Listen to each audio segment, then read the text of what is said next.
Hey, Texas law enforcement. It's Blue Grit. We are back. Have another great episode. Have a brave person that on the show today. Yeah. I'm excited to talk about. I am too. I'm back with T.O.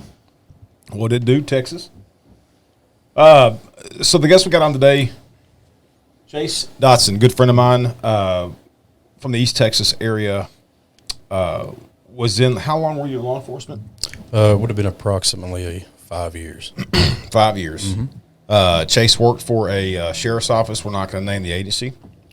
But he had a really unique situation. You were subsequently, you were arrested, you were charged, you went through the judicial process. That's correct. And so we're just going to talk about the critical incident, well, not critical incident, the incident itself that took place, and kind of how that process looked. You were booked into the same jail, really, that you worked at. So, yeah, man, I'm happy to have you on the show, and just like Clint said, super, super appreciative that you're very willing to do this, and I think it speaks volumes about you as a person. So, Was this your background kind of before we get into it? Was that your first law enforcement gig, or did you have another career prior to law enforcement? Or That was it. Young guy just starting off, first gig in law enforcement? only agency? One agency? One agency. Yep. Okay. I went to the police academy when I was 21, so I got started as soon as I could. Yeah. Good stuff. So, you said it was November. What day was it? It would have been November the 22nd or 23rd of 2018. So, kind of walk us through. You were working nights. I think was the. Tell us kind of how you got dispatched to the call, and then what took place thereafter. So we were on meal break, and so you've got four or five deputies. We were sitting down eating. It was 2 o'clock, 1 o'clock in the morning. It was early. I remember that. And we get a call out that we have a domestic dispute, which, if my memory serves correct, it was Signal 18. And so signals there where you work at, where you worked at was a Signal 18 is a disturbance. So that's just a common what they kind of dispatch calls for service at. So go ahead. And whenever dispatch was giving the call, we could hear screaming in the background. So, we're in the middle of eating. Us brothers were sitting there eating. Call comes out, so we know it's serious. We live in a good-sized county, so it took us about 15, 20 minutes to arrive at the scene. Mm-hmm. We get to the scene, and you've got the female, which was the victim. She was in the driveway, and she was just gone. She was screaming. You could tell she had been crying. Things, as soon as we show up, we know, okay, something has happened. Right. Something has happened. But nobody wants to tell us anything. Okay. And so the suspect, or whatever you want to call him at this time. We'll just call him suspect throughout the show. So the suspect in this, we walk inside, and the first thing that we see is a sliding glass back door is just busted out. Okay, so obviously violence has occurred in this house. Yeah. And the gentleman was just very, very abusive with his words to everyone. Her and officers on scene. Yes. It got to the point where we were losing the scene. We were. He was interrupting every time, we wanted to talk to him and get him to calm down. And the best way that I can describe him is he had a roller coaster of emotions. 1 minute, he's fine. He's talking just like we are right now. And the next thing you know, he's screaming at us, yelling at us, cussing at us, calling us pigs and things like that. And it overall, we had 4 deputies at the scene. And I just remember, which is probably y'all's whole shift, quite honestly. Yes. It was the whole shift. It was. Y'all were out there. That's how bad the call it was, right? Yes. And like I said, you could hear screaming when dispatch was giving us the call. So the dispatch relays to you guys that had the victim in this is yelling on the phone Yes. and so forth, which heightens the situation, heightens your response, and Yes. kind of lays out the foundation of how you're going to act when you get there. So he ultimately is basically arrested. Yes. Eventually, I placed him in handcuffs. And, looking back on it, and, just like I told you guys before, I mean, the entire time I was, yes, sir, no, sir. You put your hands behind your back, sir. I mean, everything I was doing, I felt like I was keeping my composure, and I was being as Professional as you could. professional as I Yeah. could, up until the point of I got him in the car. And I can still remember placing him in the car because he was a very tall subject. And I remember holding his head because I didn't want him to hit his head. And I said, sir, watch your head as I'm placing him in the patrol car. Yeah. You know, So the ride to the jail was essentially, let's just say, colorful in the sense of the language. yes. And as we as law enforcement who have kind of gone through this, that's typically when you have general conversations with folks, and it could be, you could make that positive impact of, man, this is kind of where you messed up at, or you have people who are intoxicated on whether it be alcohol or substance abuse, and that's where the verbal abuse for us is kind of in that window of opportunity for them. You said he was verbally abusive and aggressive at the scene to everybody. I guess when you got in the squad and checked in or out to the jail, I guess that abuse became more It went into focused. It went into fifth gear. Yeah. So it went into fifth gear and then became solely directed at you. That is correct. Because he was probably pissed off he's going to jail. He was pissed. He was going to jail. And, Okay. like I said, it was November, whatever. I do know it was Thanksgiving the next day. Ah, okay. So this is Thanksgiving Eve. Thanksgiving Eve. Okay. Okay. So the whole time he is just basically being verbally abusive to you towards the jail, and for our members that work in municipalities or our members that work in, highly populated areas, a ride to the county jail in a rural setting could take up to 30 to 35 minutes, which I think is about what it took. Yes. This deal. So that's a long time. I mean, you're talking, Yeah. well, I mean, hell, even in Dallas, let's be honest, you're on the north side of Dallas, it could take a 35-minute ride. Garland, but you guys had a jail there at the city of Garland. You didn't take everybody to Loose Sterrett, right? No, they went to our jail, but Yeah. But still, I mean, you could be, it's a it's pretty a good 20-minute ride. Right. Yeah. So this is a 30 to 35-minute ride of him, the continuous abuse. Like, what was he saying? I mean, So he was saying things along the lines of, once I get out of this car, I'm gonna beat your fucking ass. Things like that. Just yeah. things that you hear on a daily basis do. when you've got that badge on. Right. This is nothing that I have not dealt with before. Yeah. Like, this is nothing new to me at this point. And again, he was kicking windows and he was hitting his head on the cage. I mean, there was a lot of things that were going on other than just words, but And here you are trying to drive, and it's just a bad situation that you got to. But we are, trained to deal with that kind of situation. So he continued this and continued it for 35 minutes, and so what happened when he got to the jail? So prior to getting him out of the vehicle, and I will say this, on the way to the jail, the abuse and the behavior had escalated so much that en route to the jail, I had requested assistance. Okay. I told dispatch, I said, dispatch, I need assistance. I need more units to meet me at the jail. Okay. Because Yeah. when things will go south. Right. You have that feeling that some people, they keep on, and this was one of those situations. So I knew, let's get some help in here, Okay. Well, and if you have help, better chance of controlling somebody and not having to Yeah, I could de-escalate it. single fight and somebody get hurt, you or the suspect get hurt. Mm-hmm. So you get there, you pull him out. No, I actually didn't even put my hands on him.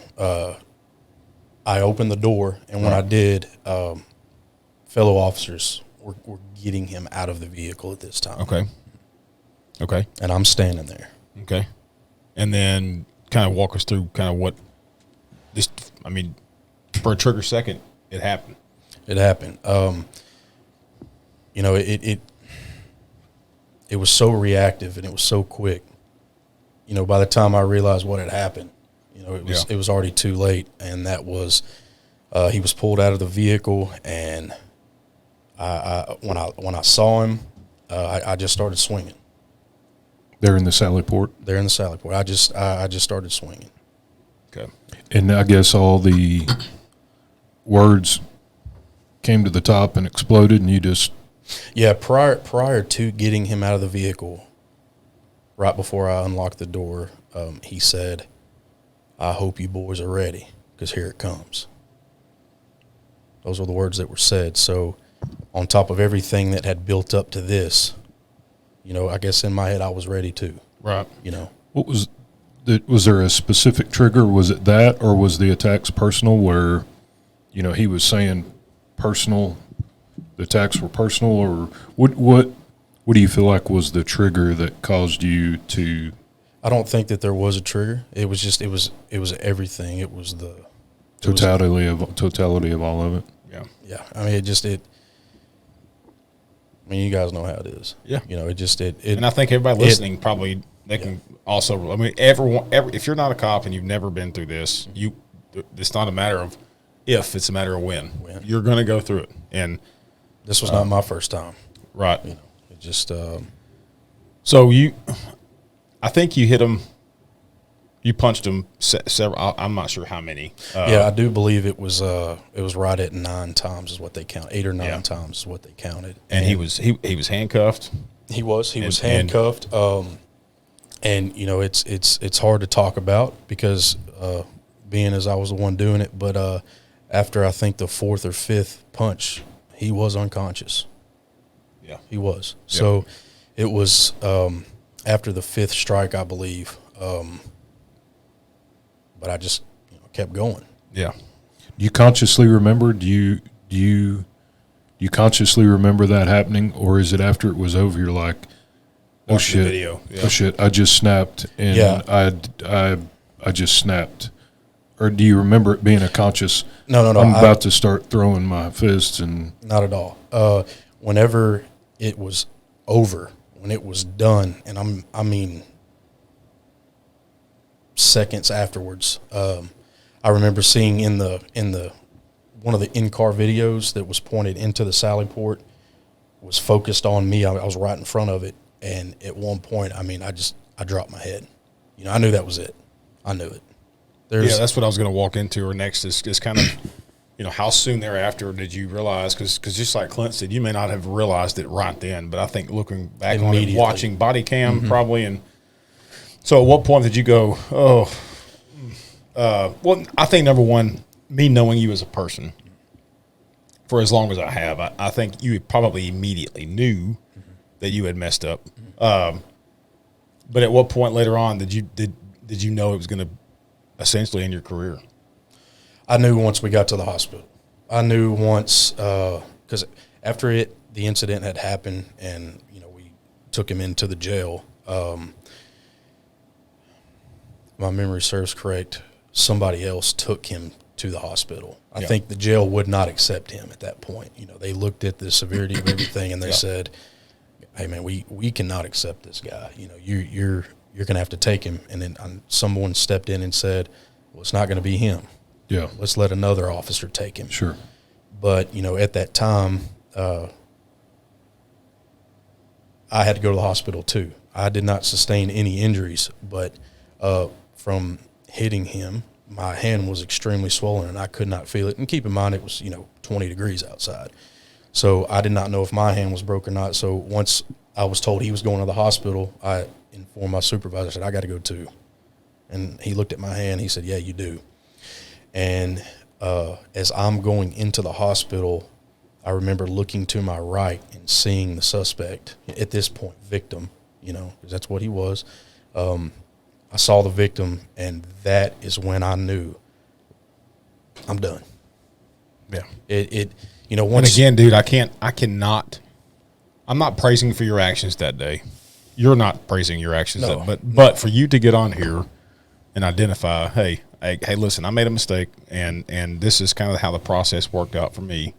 You know, I think Brian Flatt says it back. I think he says something along the lines of, I may be hurt, but I'm not broken. Yeah. And I think they're the bounce back of, hey, listen, this is what I've done wrong, and this is how I'm going to bounce back. Yeah. And how TMPA helped you through the process is kind of what this episode's about. Yeah, and before we steer off of that, you know, peer intervention has become a big thing in police agencies and training officers to identify, you know, hey, Tyler's starting to get pissed. I need to step in, and that hadn't been around long at all. I mean, it's extremely new. Yeah. And law enforcement is a very alpha-oriented profession. Do you think it would have helped then if people had tried to stop you or tackled you, or were you in such a state that you would have probably fought through? Do you think the new peer? No, not at all. You know, again, even with me not knowing what I was doing until it was after, there was no stopping me. There wasn't. And honestly, I think that's why no one did stop me, because there was 4 deputies standing there, but there was also about 3 or 4 jailers. But the reality is that it and Clint, you and I can watch the video afterwards, and it happened so quick. So quick. I don't think there would have been a chance really for anybody to jump in. And I'm not. Well, no, yeah. I just mean overall. Yeah. Certainly not a judgment for them, but just the new peer, the new peer intervention, and the legislature is tasking, you know, the mandatory intervention. But it's an interesting concept as law enforcement evolves, because there's so many factors that play into that. You have a 20-year veteran and you have a 6-month rookie. Is the 6-month rookie going to tell a 20-year veteran, you know, you're out of line, you better calm down, you better back off, you better let go? In your instance, you know, I'm guessing it happened in seconds. There wasn't even time. Right. You spun out like a tornado. And yeah, as soon as they brought him out of the car, and again, this is just me going back on watching me on a body cam or watching me on that in-car video, because again, it happened so quick I cannot remember it, only just by what I know watching on a video. When I got him out of the car, those punches that I threw, the 9 punches, 8 punches I threw was less than 2 seconds. That's how quick it was. So there wasn't even time for somebody to intervene or. No, it happened again. It happened so quick. I do remember, again, in the in-car video, the jailers and the deputies that were in there were standing with their mouths open, their eyes wide, and it was shock to them, like, what just happened? Yeah. Like, how did we get here? You know, and that'll be something always burned into my head. You know.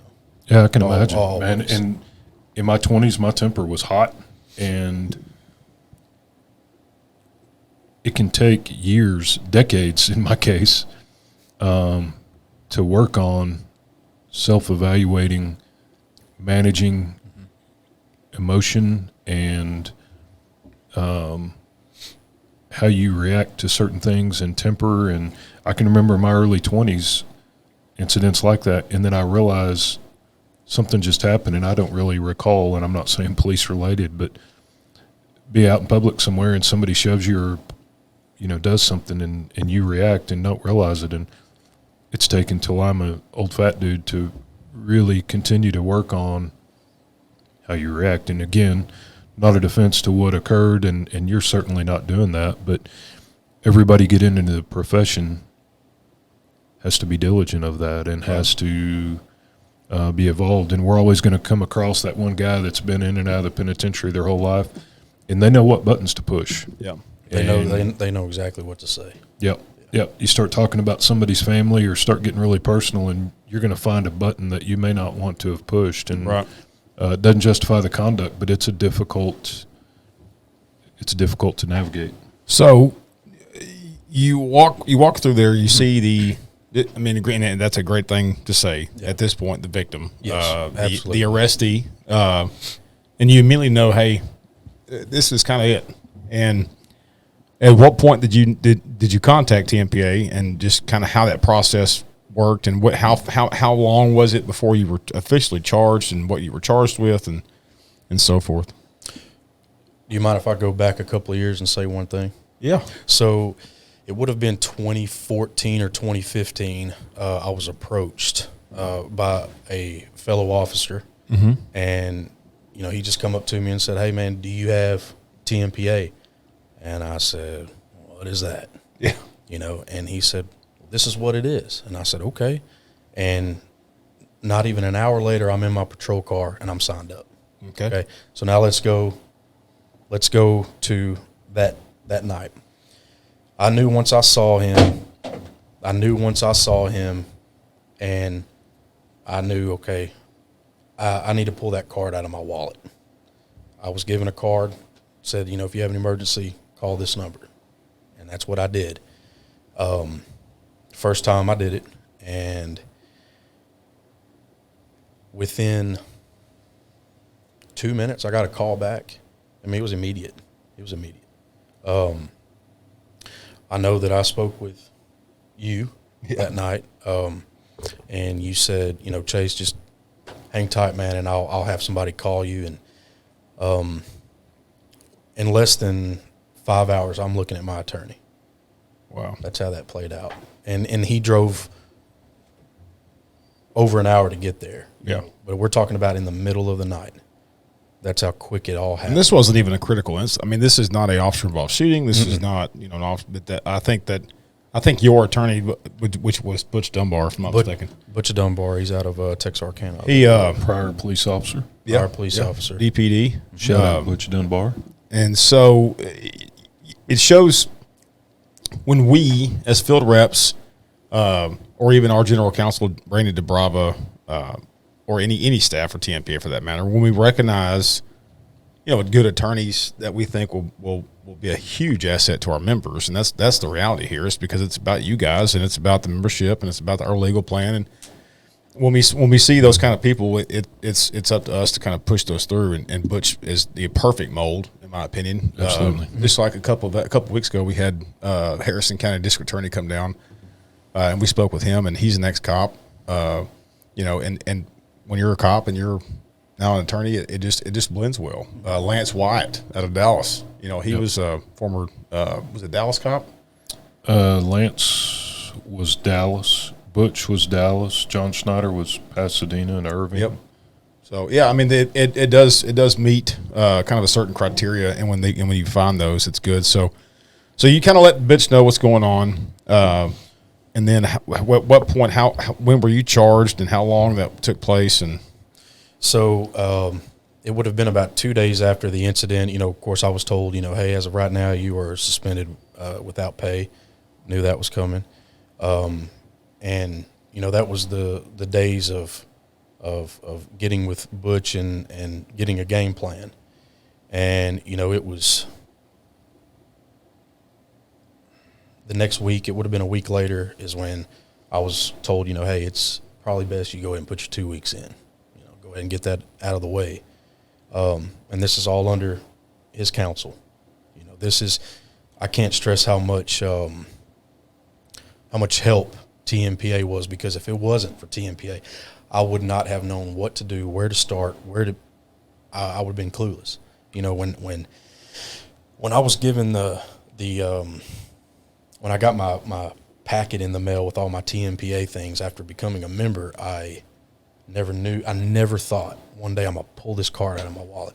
Yeah, and and possibly be one of the worst days of your life or worst days of your career. You just don't know it. Yeah. Well, so how long did it take for you to be officially charged, indicted, and arrested, and so forth? So I would have been I interviewed with the Texas Rangers. It would have been December 13th, 14th, 15th, somewhere in there. Interviewed with him, and then in May, so 6 months later, 5 months later, is when I got the call. and That you were indicted? I got a call that I was indicted and that a warrant would be issued for my arrest. Wow. What kind of phone call is that to get? How do you process that? That's an emotion I can't describe because, Yeah. Yeah. tough. Did you go to the where you worked at? Were you? Did you get booked into the same? I was booked into the same jail where I had I had placed people that needed to be in jail. Now here I am in that same jail. Wow. In fact, I was booked in by a guy that I helped train. And the whole time he was booking me and he was crying. Yeah. I can imagine. Yeah. The emotion. I guess you work with your attorney. Hey, I need to go turn myself in, or your attorney calls and says, "Hey, you got indicted. We need to figure out where to turn you in." Or yeah, what's crazy is, I had such a close relationship with my boss at that time, and he gave me the phone call. So I actually got the phone call before my attorney did, and so I actually had to call my attorney and say, "Hey, I just got the news," and he said, "Wow." Yeah. He said, "Okay." And the initial charge was official oppression.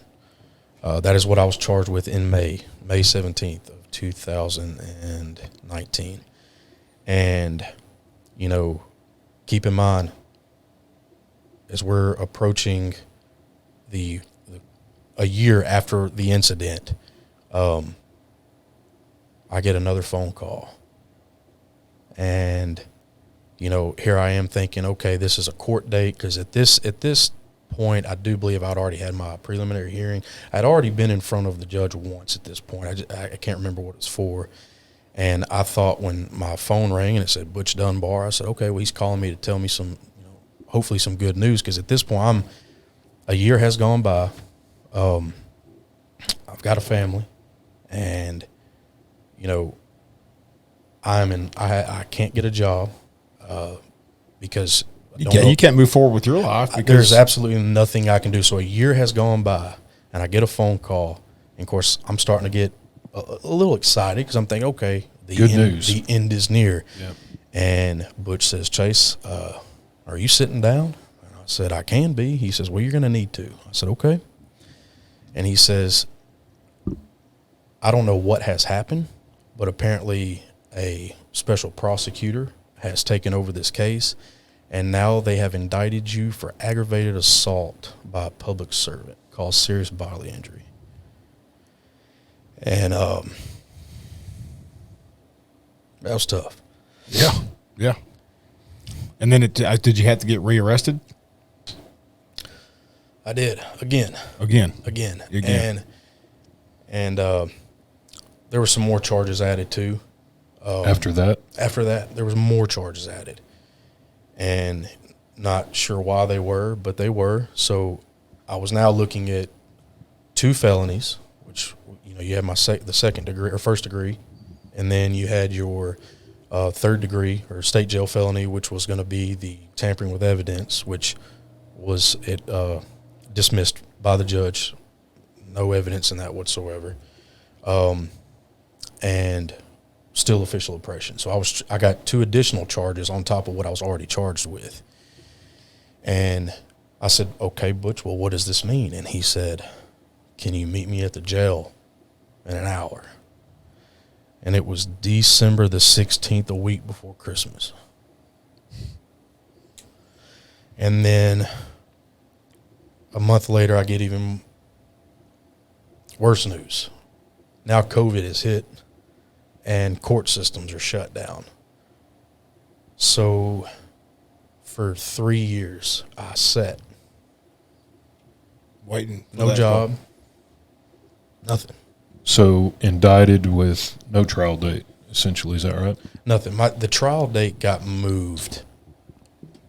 I mean, this might seem like an exaggerate number, 20 times.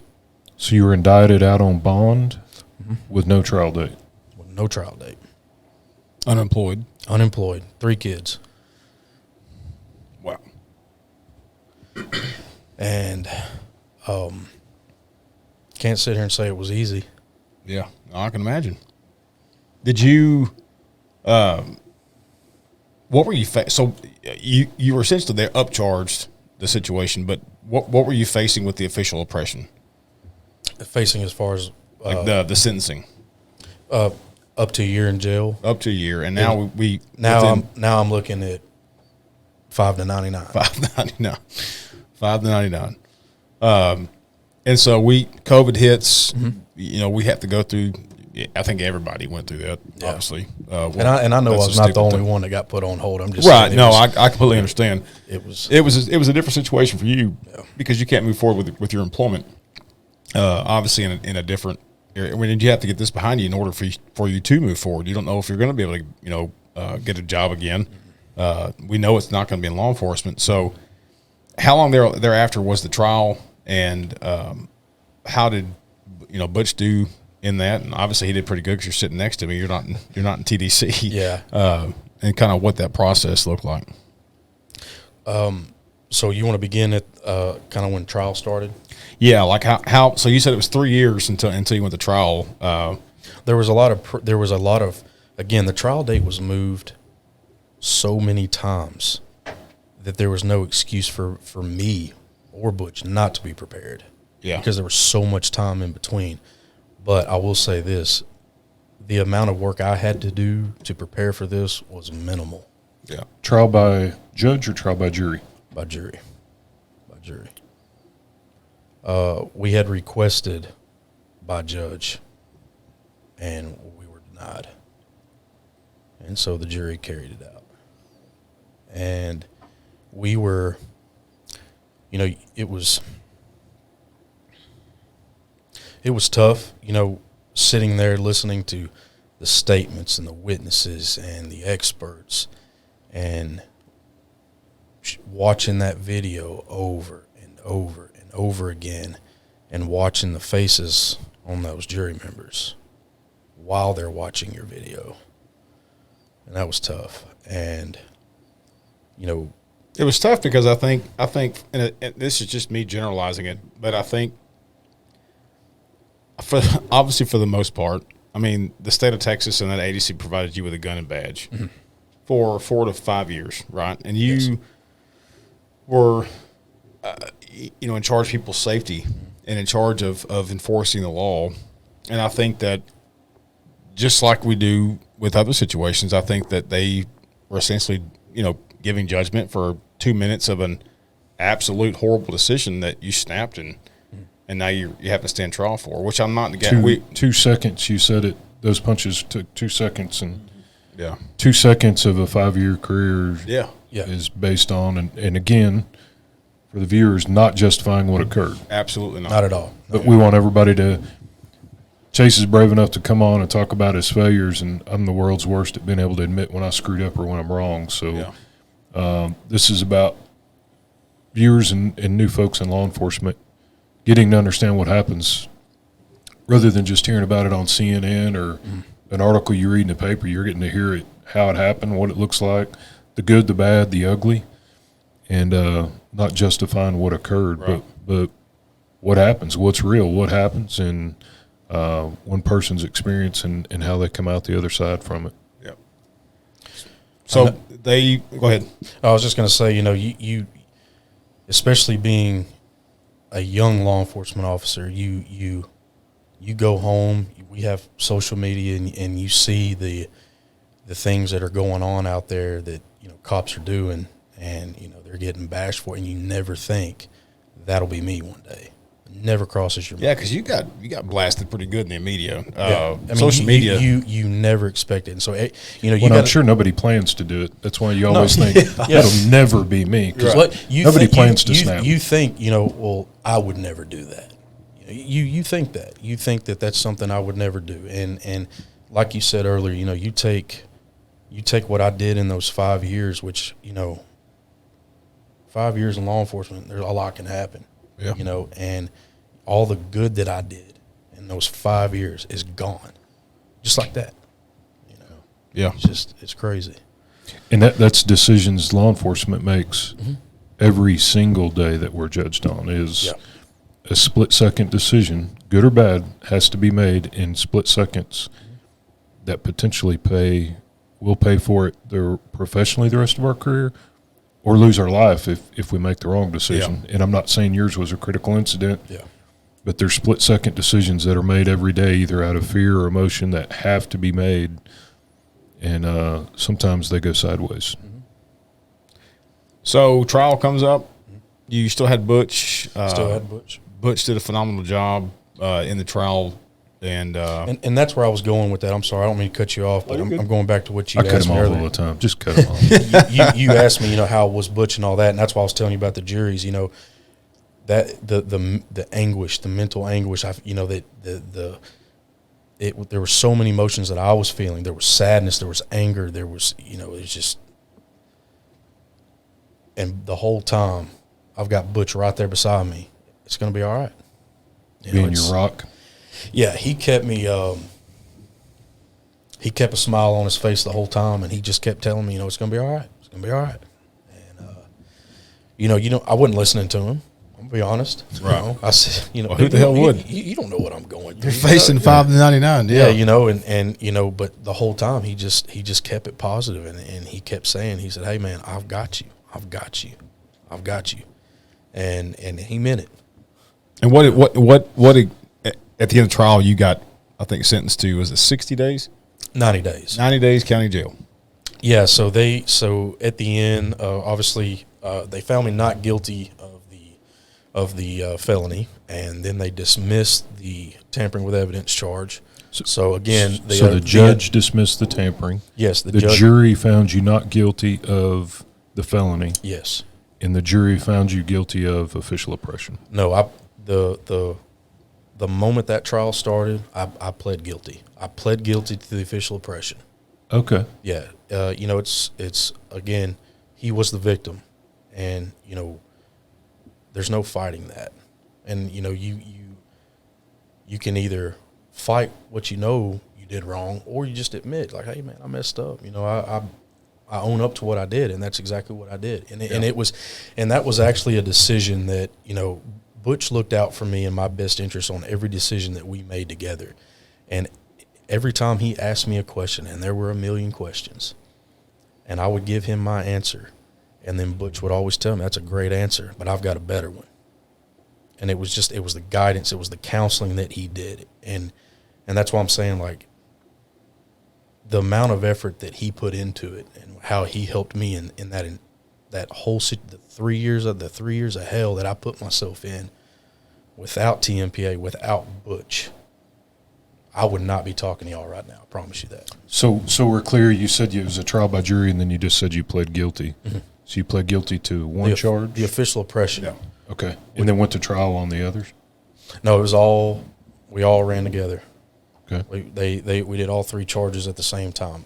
But before the trial started, we pled guilty to official oppression, and so then it was mainly we're going after the tampering, which again got dismissed because during the trial no evidence was even brought up about the tampering.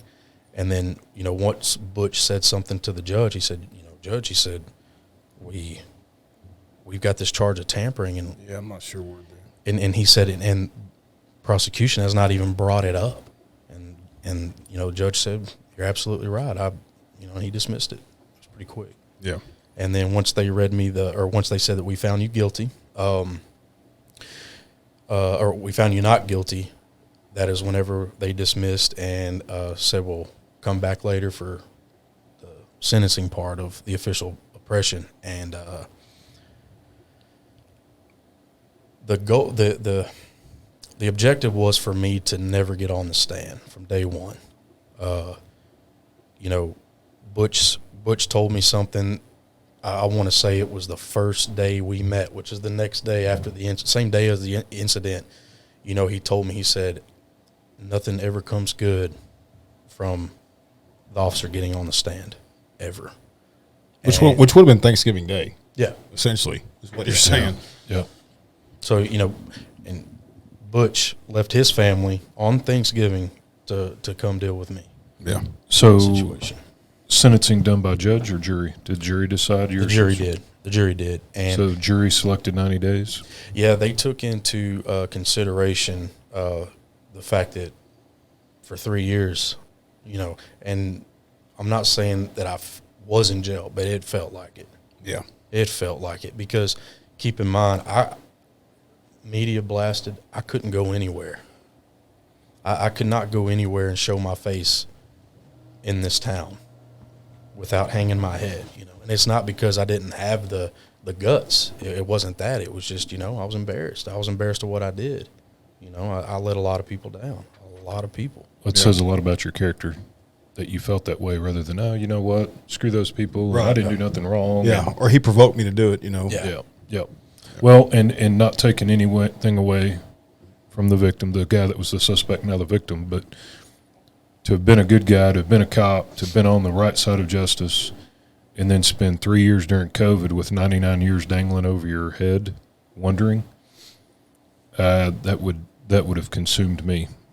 That would have consumed me. Yeah, so it was a very dark time. I'll say that, and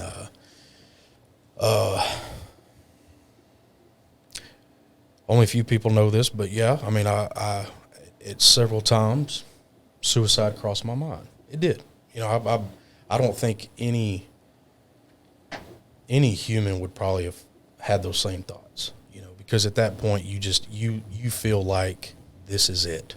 Yeah, and how's a cop gonna survive for 99 years in TDC? TDC, you know, probably don't.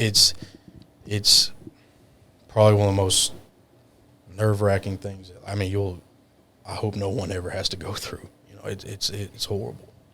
Yeah, because you really can't at this point. So at this point, you can't lean on your law enforcement family because you probably feel blackballed. Yeah. That you're even speaking with. You can't be seen with them because you're out on bond.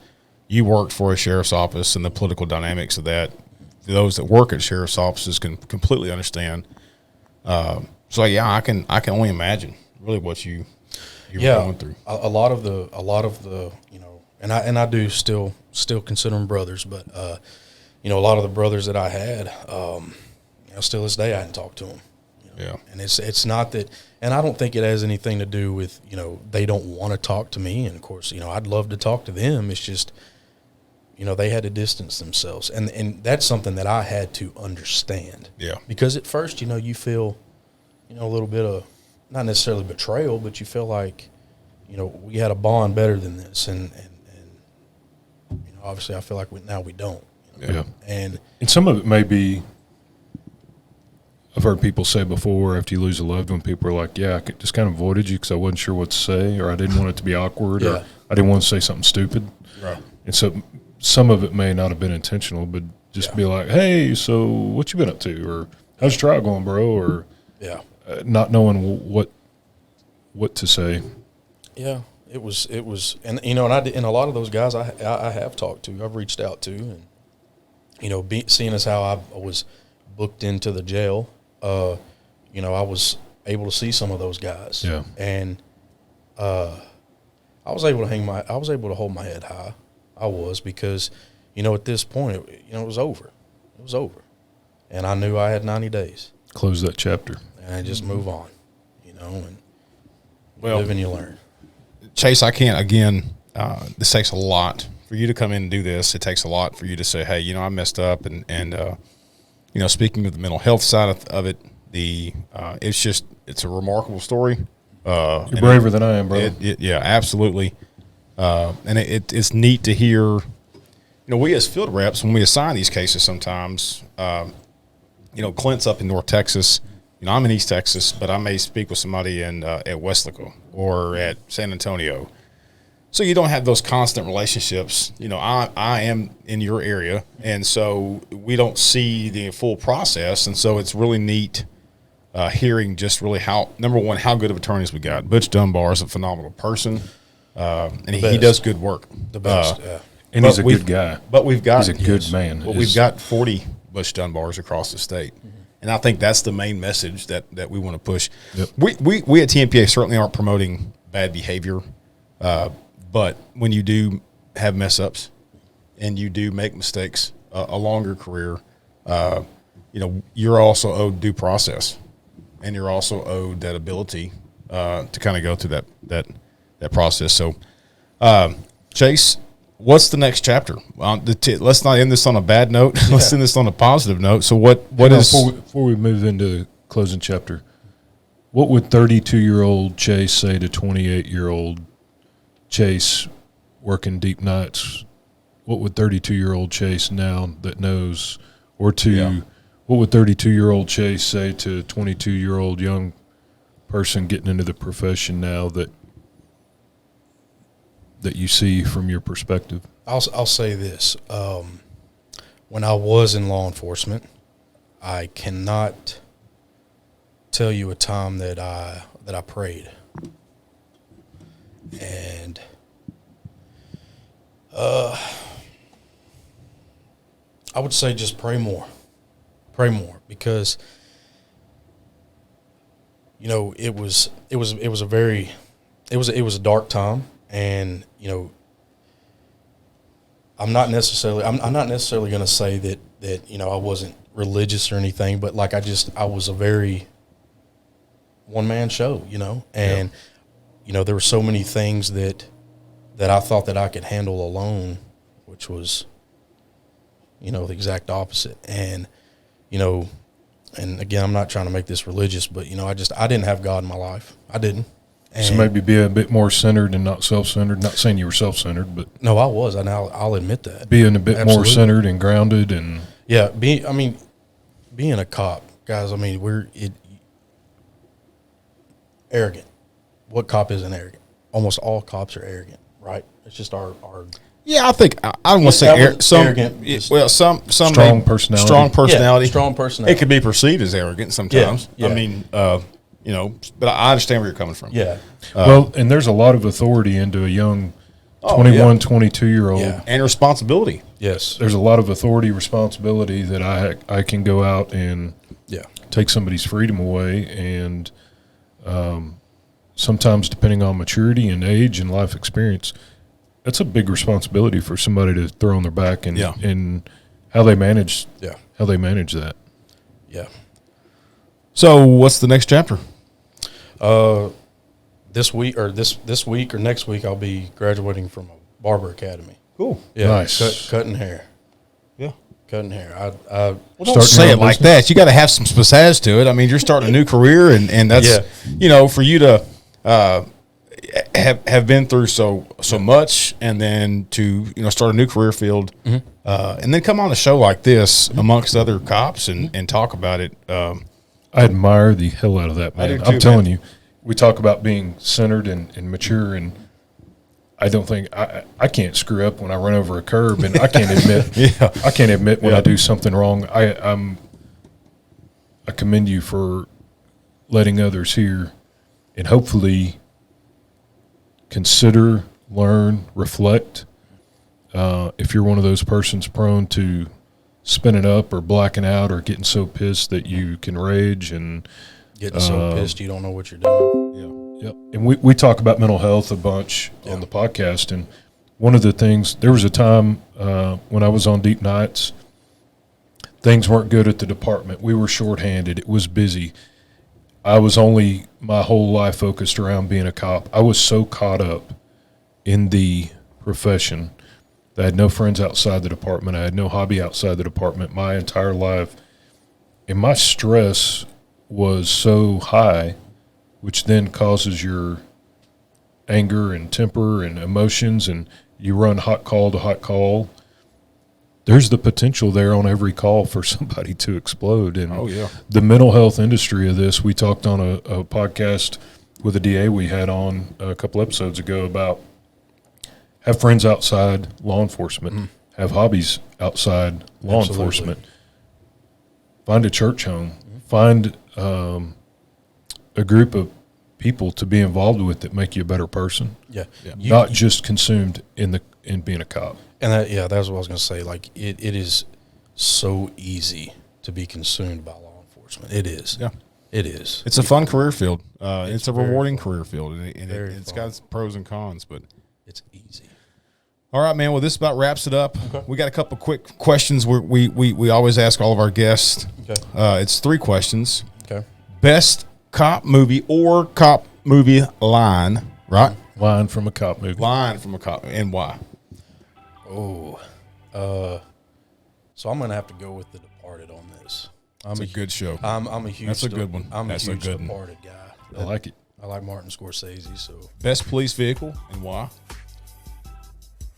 Crown Vic. There you go. Everybody on here. I knew Tyler was going to love There we that go. answer. The Crown Vic. And what's the best whiskey? Oh,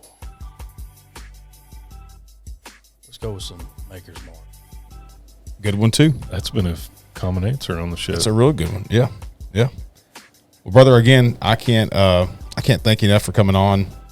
It's been a pleasure, and it's good hearing these kind of stories. So appreciate it. Thank y'all for having me. You guys stay safe. It's near Christmas, so sadly that it heightens the safety risk out there. I'm Tyler Owen, your host. Clint McNear, appreciate you guys serving. As always, God bless you, and may God bless Texas.